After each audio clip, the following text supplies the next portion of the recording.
Huwag kang mag-isip ng ano pa man.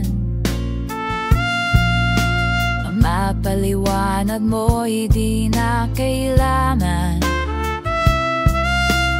At kahit ano pang iyong nakaraan, mamahalin kita maging sino ka man. Mahal kita, pagkat mahal kita. Inisip nila'y di mahalaga, mahal kita maging